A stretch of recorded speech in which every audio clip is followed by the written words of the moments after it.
Chartemis Prime, Chartemis Prime. Reading comics, toys are hella sick, hella whacking it, taking bad hits, taking bad shit. Chartemis, subscribe.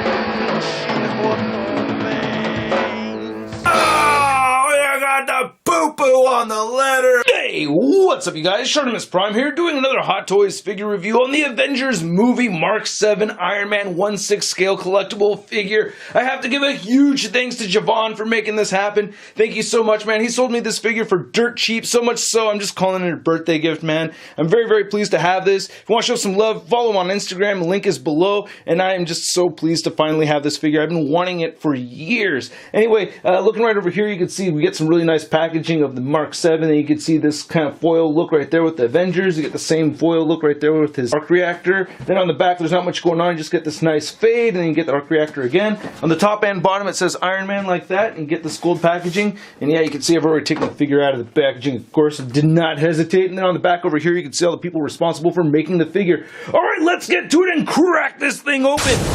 And here's Mark VII Iron Man out of the packaging. I absolutely love this figure. This is the first time I've really gotten a chance to play around with it, mess with all the accessories. So many parts to this thing, and I love that he's shooting weapons from his shoulders, from his forearms, his wrists, the repulsors, the thighs, the back has these panels and everything. I just absolutely love this thing. Alright, so like I said, there's a lot of accessories that come with this guy. Let's take a closer look at those, and then we'll take a closer look at Iron Man. So with this figure in particular, I strongly recommend reading through all of the directions before messing with the figure. You do not want to break anything. And the figure comes with your standard Hot Toys adjustable cradle over here, which I'm still not a big fan of, but you can shift that up and down, and then you can see it says Avengers right there, and then it says Mark VII. And then the figure comes with this ridiculous amount of interchangeable parts, which is just too awesome. So you basically get 3 different display options for this figure in all kinds of places on this guy. For instance, you get 3 different head options right over there. You have a battle damaged face mask, and then the regular face mask, and then you get the Robert Downey Jr. head, along with the collar piece that you use over there.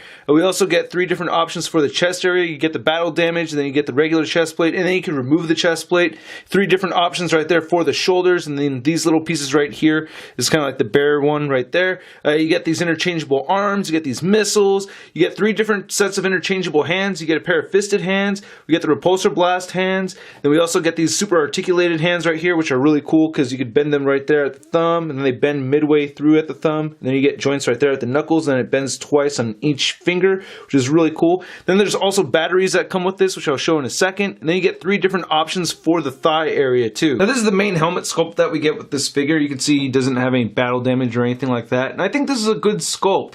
So they did remake the Mark VII helmet sculpt for the Tony Stark test suit figure, where he comes with all the Mark 42 pieces and all that, so he did come with an extra Mark VII head, which I'll swap out in a minute, but I just wanted to show this one really quick. And then what you can do is you can lift up the faceplate right here, and I believe when you first get this, it does come with the batteries already inside. Just flip the switch down right there. You can see on the inside of the faceplate we get a lot of nice detail, so that's looking really good.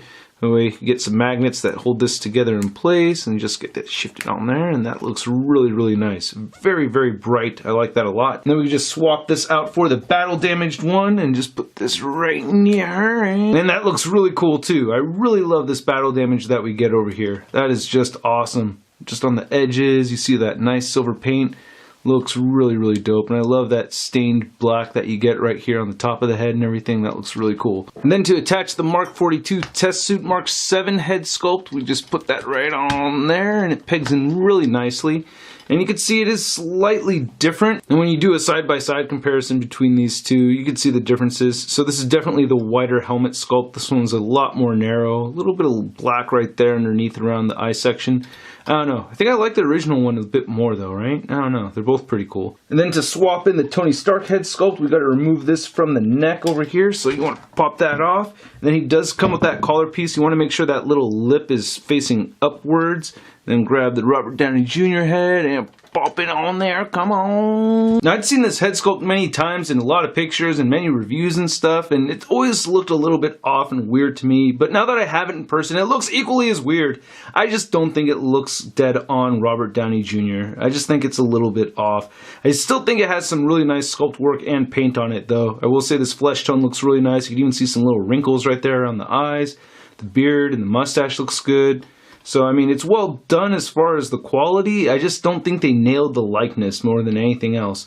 But the hair looks really nice on this. Nicely sculpted. Some nice browns and blacks mixed in there. Looking really good. Looking very natural. So, I don't think they did a terrible job on this. I just think it could look a little bit more like Robert Downey Jr. Alright, we got the battle damage head back on there. Now, looking at these shoulder pieces, this is display option number 1.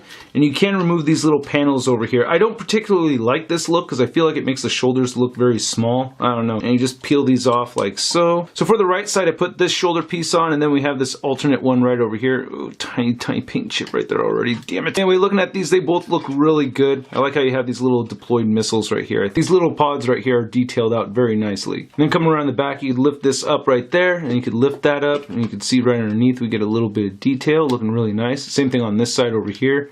And then he has these flaps that lift up right over here too. And I think these are his stabilizers as opposed to being air brakes, because you get these little jet thingies right here. And that's the reason why I like this armor so much, because I was always irritated with Iron Man having to use his hands to stabilize. So having these right here in the back so he can fly around and then have his hands free to shoot repulsors, I think is awesome. And then you do have this button that you could switch down. Then we could come around back to the front, and then you could see his arc reactor gleaming, looking really, really nice. That is very bright. And then you can remove this right over here, and you can see all the details right there on the chest section. That looks really cool. And you can remove these side pieces right there, so you get this option going, get that off, and I really like the little details that we get right there. That looks awesome. Very, very nice look. And then you get this third option where you can attach the battle damage, and that battle damage is awesome. I like to add those two flaps on the sides again though. A little bit more complete having these on here, and that looks really sick. I love the silver and black right there. That is cool. Some nicks and gashes. I really dig that. And then we have this arm section. So this is just the regular display option you have right here. So you can see it has some paint wear and everything on it. This is intentional. And then on this right side, you can get this little missile deployed, which I think looks really, really cool. And you can do the same thing on the left arm as you saw in the beginning of the video. You could have missiles shooting out on both sides. And then you get interchangeable arms too. I'm just going to demonstrate this on the left side. And all these interchangeable pieces have directions as far as which way you can turn them and everything. Oh yeah, and then there's the light up function right here on the hands too, so that works out really nicely. But this arm does not have the light up function. This is just a battle damaged look. You just plug that right back in there, and you can see this battle damaged arm looking incredible. Love the detail on this. And then you get this little piece right over here, which looks really cool. This little piece right here is not removable, so you cannot have the missile thing and this going on at the same time. But down here, the ab section looks really nice on the figure. And then these thighs, man. So on the left thigh, I just have the gold battle damaged piece right here. And you can see it's just a much more sleeker look. I like how that looks though. I think that's pretty cool. And then this is the more regular version right there. And then you can pop this off, and as you saw earlier, you can have the little missiles sticking out of it. And this just plugs into those two ports right there. You can see it has a lot of wear on it around here. Nice silver paint, nice black fading. These look really, really cool. So I love that you can do that on both of these legs. And then coming down here at the bottom, you can see that you can lift this piece out over here on this side and on this side, so you get some brakes going. Then you could lift this piece up, and you get some wires and everything, and that looks great. Great details on this. So you could do the same thing on this side as well. I guess my biggest gripe about this figure is I feel like his calves right here are a little too skinny, or his ankles. It feels like he has super skinny ankles, and I don't remember them looking that skinny in the movie, but still, I mean, it's really not a big deal compared to everything else I like about it. I just love this little attention to detail with all these little nicks and stuff like that. He does have treads at the bottom. Then here's a last look at the back of the figure. I love how the joints have those silver pieces in there. So one thing that was always a pet peeve of mine about this figure is I've seen some people have this displayed where the shoulders are really slouched downward, because you get that crazy shoulder articulation with this guy. So that frustrates me. I really like that now that I have my own. I can set it up so that his shoulders are all nice and high and he looks all bulky and everything. So anyway, you can get the head tilting up very far upwards, and I absolutely love that. That is super cool. You can get him in some cool flying poses, get him looking downwards quite a bit. You get side to side movement over here, and he does have neck pivot. His shoulders can shift up and down, as I already explained, and they shift in and out. You get these spring-loaded shoulder pads on both sets of arms, so you can move the arms outward quite a bit. You can move them outward that much, and you can rotate them forward. You get a bicep swivel. You do get a joint at the elbow, so it bends in that much, and then you get wrist swivel, and it can move it all the way around. It's on a ball joint. You have this cool thing where you want to detach the torso section, so it shifts up like that. and then you get this movement right here where it can move side to side, which you could actually do before you shift this up. So that's the diaphragm joint that's moving side to side, and you do get pivot over here at the diaphragm joint, and this waist joint's moving too. And then you get some good crunching movement over here, and it can bend backwards some, not a whole ton, but a little bit. And then you also get some waist movement over here too. I could shift this waist side to side, and it does pivot a little bit right there at the waist too. So it doesn't really move too much, but you get some movement.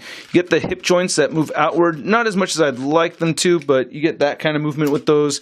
You can, whoop, this came off. You get the legs that shift upwards that much. I like how you get this rubberized material for this hip guard section, so you can move those forward that much, can move back some. You get the upper thigh rotation. You do get some nice bending right there at the knee. Then the ankles cannot really move down as much as I'd like them to. They do move up a little bit though, and you get these shifting panel pieces right here. You get two of those moving around in the front, one moving right here in the back. And then you get toe articulation. It only bends a little bit, and you do get some ankle pivot, but it's very, very subtle. So now that we got old Shellhead back to his non-battle damaged mode, you can see that he's standing just a little under 13 inches tall. And then here's Mark VII Iron Man next to the Tony Stark figure, and then we have the repainted stealth version of the Mark VII right there, and then here's the die-cast Mark 43 Iron Man. Kind of funny that he's actually shorter than the Mark VII. Then to compare Mark VII to some other Mark VIIs, we have the NECA 1/4 scale Mark VII way up there, we have the Figma 6-inch scale, and then we have the Hasbro 3 3/4 inch one. And then adding Mark VII over here to my Avengers display, I really, really dig this. I think he fits into good scale with these other figures. I'm very, very happy. And then here's Mark VII next to the Marvel Legends Big Time Letdown Spider-Man. You know, after all this time, I still have not tried one shawarma. Ooh, what's this? Ooh, leg rocket? Ow! So as much as I don't like the adjustable cradle, I can get this Iron Man figure in a flight pose without touching the ground or the base right there. So hey, that actually works, even though I still much prefer the dynamic pose stand. And this is a great figure. I do have my little problems with it. There are some imperfections. I definitely wish it had better ankle pivot. But aside from those little things, man, I really, really like this figure a lot. I'm very, very happy with it. And I'm very, very grateful to Javon. Thank you so much, man. And I hope you guys liked my review. If you did, please hit the like button. Click any of these boxes over here if you want more shirt in your face. If you're 18 years older, please check out the Patreon account. Follow me on Facebook, Twitter, and Instagram. And also go to MarvelousNews.com for the latest in Marvel-related news. I'll catch you guys later. Peace.